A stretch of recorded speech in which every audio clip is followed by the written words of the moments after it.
यही है का हाल होई बड़ी डेराइल बिया मरद महोदय के एंट्री भइल बा घर में भैया। जैसे मरद गइल बड़े मेहरारू को फंस गइल बिया।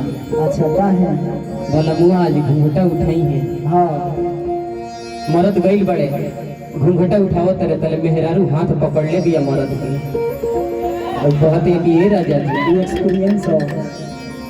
देखी आज पहला रात हो, आज भर आराम करी सूती। अरे इमय धन तो रौरे नु हो, काहे इतना हैरान परेशान बानी। मेहरारू कौन भाव में कह दिया कि अरे पहला मिलन बा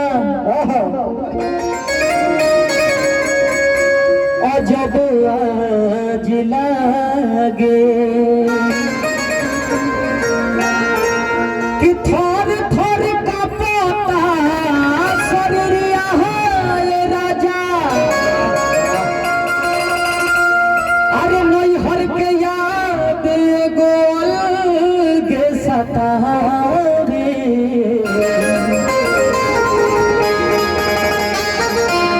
तो नहीं बतोहरा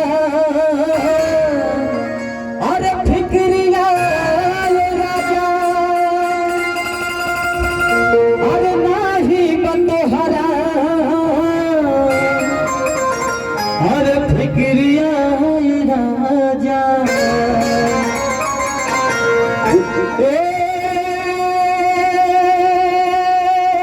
सैया जी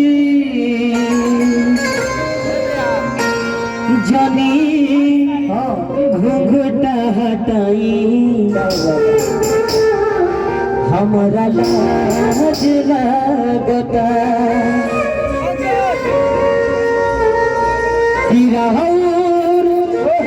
अरे नैना नसीला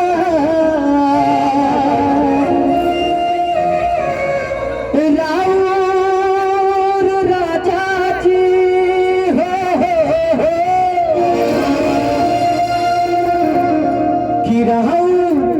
नैना नसीला दागबाज लागता। घूंघटा हटाई लाज लागता।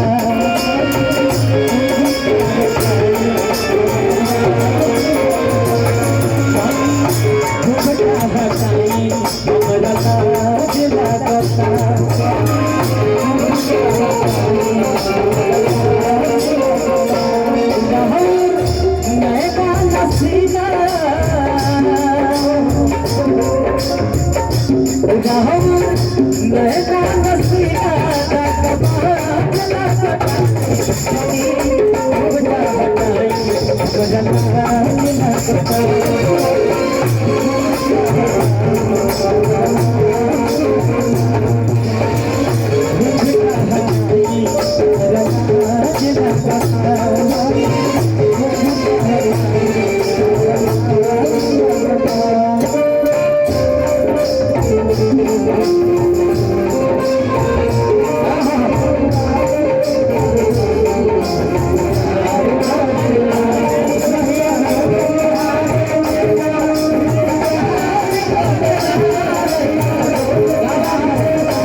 परेशान भी कहती है कैसे कैसे कहती है लहका लेके छूटल बड़िए हाँ हाँ लहका लेके छूटल बड़िए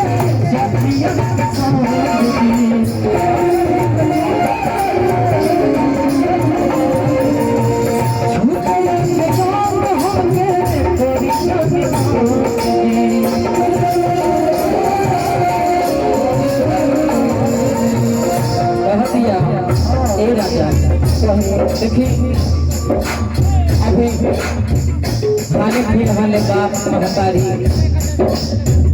बहन भाई सबका साथ छूटल गए राजा जी।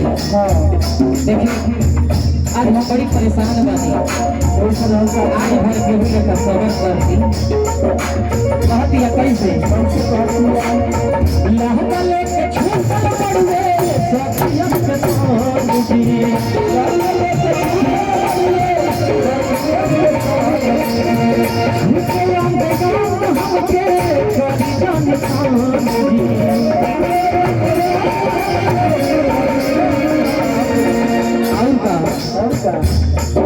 मनवा भीतरी से राहुल मनवा भीतरी से राहुल बहला सतादी जनी हमरा